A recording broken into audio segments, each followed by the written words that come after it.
partners in our program to build film studios across Africa. Currently, we call it West African Studios, but that's because it's a working title. But we've been working at this for 3 or 4 years to raise a plan that puts a facility at the center of African filmmaking. There's a lot of African filmmaking, but the facilities around that are something that is lacking. In South Africa, they have a big facility. A lot of film production goes there.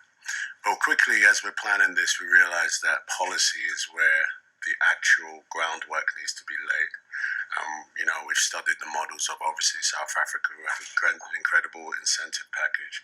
Then around Europe, obviously, Greece, Morocco.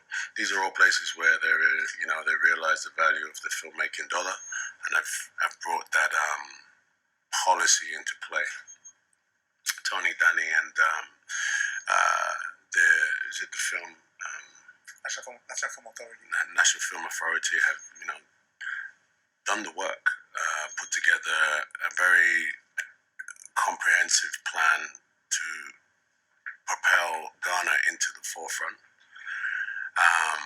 It needs to be robust. It needs to be competitive to the rest of the world. But we believe for sure, and I know you believe this too, it's been part of your legacy that you want to leave as well, that Ghana should step up in terms of attracting those filmmakers. So, as we said in the DC, I'd come and see you and present to you essentially just the parameters of what we need to do. In short, the work has been done. We've done a lot of the sort of understanding what international filmmakers need for Ghana specifically, in tandem as we lay the ground for the studios.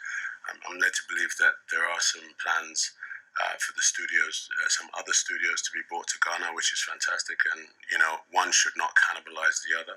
But without, I think, the policy component, I think it's safe to say that we can have as many studios as we want, but we will not have the filmmakers attracted here.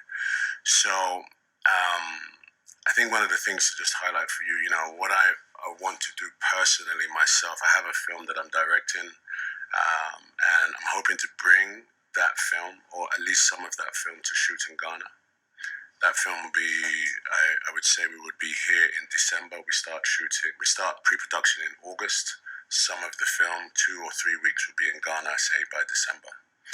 Hopefully, if we were to move with a fair wind and we were in agreement of what we could do in terms of the policy, we could case study my film as a proof of concept. Needless to say, it would take a lot of collaboration to move quickly. However, it would be very beneficial for us to show and to make an announcement to the world that Ghana is open for business. Here is the steps, the policies are in place, and we are actually bringing a film, one of the soil, I might say, to our country, and we're going to put our money where our mouth is. So in short, His Excellency, that's the plan. We're confident that you want to do the same as we do, but it's just a question of whether we can push this through with the relevant parties to make it happen. Subscribe. I only do this for you, and turn on your notifications. Let's go.